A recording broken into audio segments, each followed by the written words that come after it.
はい、こちらはアルブレヒト・デューラーローズです。全体像としてはこんな感じです。8号鉢です。ここ4日間ぐらい強い雨が降っていたりして心配してましたが、この子はあまりお花痛みもありませんね。お花を近づけますと、ティーの香りに少し渋い感じの香りも混じっていると思います。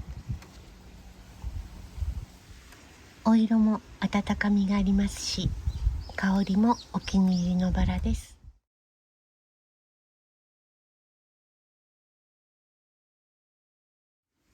はい、こちらはマダムルナイオールドローズです。花びらが繊細でとても薄いのもあってか、雨でかなり傷みやすいような気がします。お花を近づけますとシャボン系の甘酸っぱい香りがすると思います。とってもいい香りです。全体像としてはこんな感じです。8号鉢です。春はコロンとしたカップ咲きですが、夏はまた違った表情で咲いてくれるので楽しみにしたいと思います。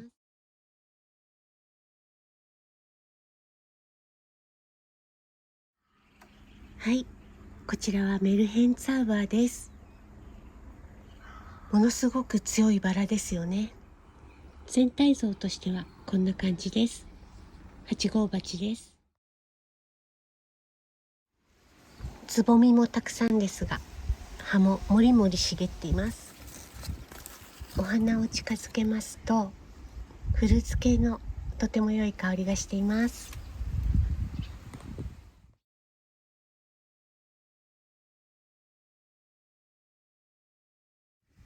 はい、こちらもとってもいい香りがしております。だんじり林02です。全体像としてはこんな感じです。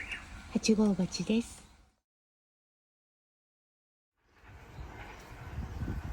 お花を近づけますとダマスクの芳醇な香りがしています。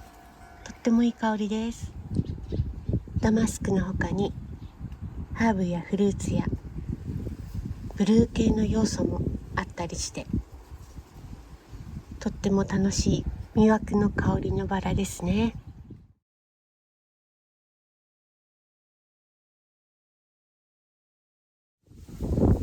はい、そしてこちらのラジオは願種で10年間封印されていたのですが、ようやく解禁です。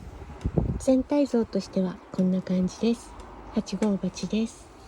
10年ぐらい前に願種になって裏庭で休ませていたら、鉢底から根を出してこの一番太いベーサルシュートが出てきて、ぐんぐん元気になっていきました。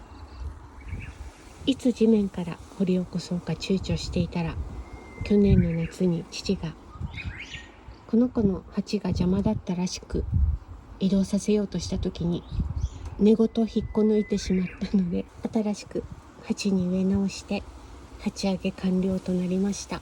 8月の一番暑い時期だったのでどうなるか心配でしたが、無事でよかったです。この子は我が家にもう一鉢あるラジオとまた違ってお色が割とはっきり出る感じです。絞りの模様が出るというよりは、花びらの色がリバーシブルになっているようなお色の出方をよくするようです。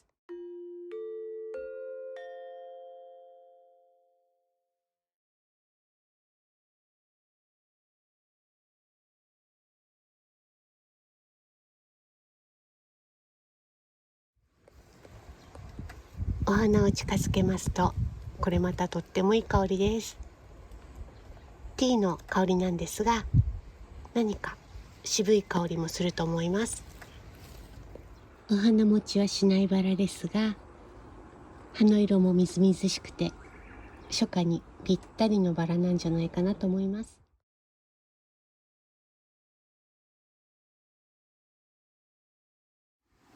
はい、こちらはモーリスユトリロです。全体像としてはこんな感じです。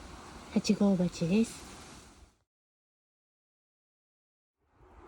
これまでに私が育ててきたデルバールのペインターシリーズの中では一番育てやすいように感じているので、かなり強い方のバラなんじゃないかなと思っています。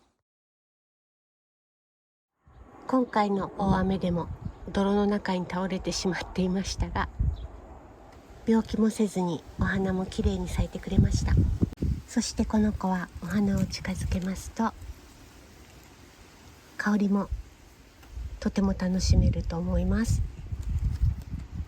ティーとフルーツの香りも感じます。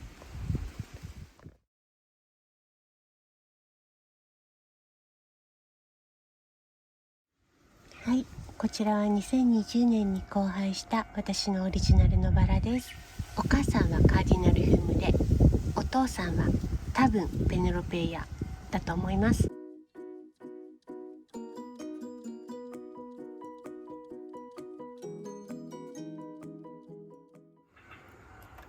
お花を近づけますとごくわずかにティーの香りを感じます。全体像としてはこんな感じです。黒点病が出ているのとお花数がちょっといまいちなのかなというのが気になります。でも赤い面も出てきているので遅れてつぼみがどんどん出てくるのかもしれませんね。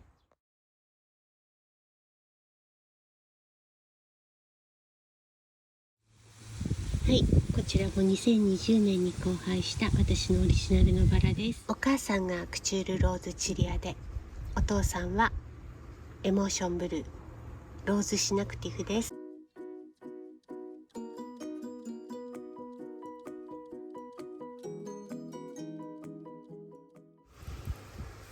お花を近づけますとフルーツの香りがほのかにしているようです。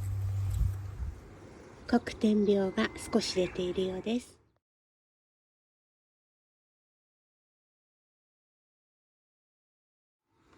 はい、こちらも2020年に交配した私のオリジナルのバラです。お母さんがカーディナルフームで、お父さんはミステリューズです。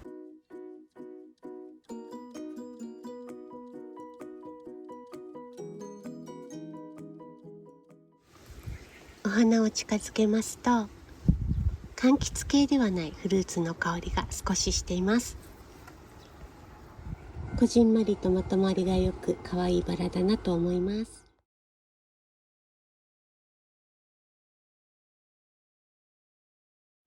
はい、こちらも2020年に交配した私のオリジナルのバラです。お母さんがカーディナルフームで、お父さんはラ・テラスです。透明感のある花びらがチャームポイントだと思います。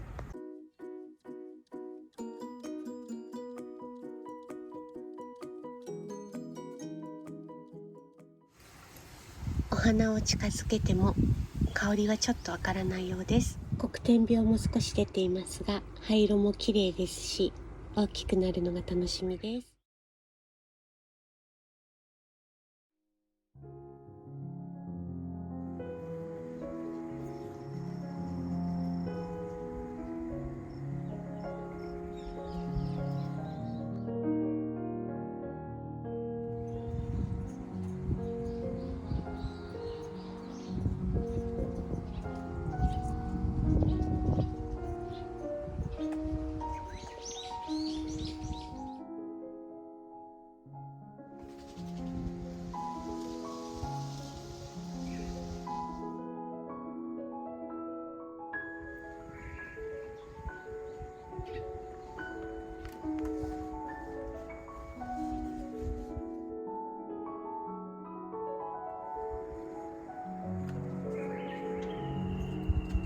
最後までご覧いただきありがとうございました。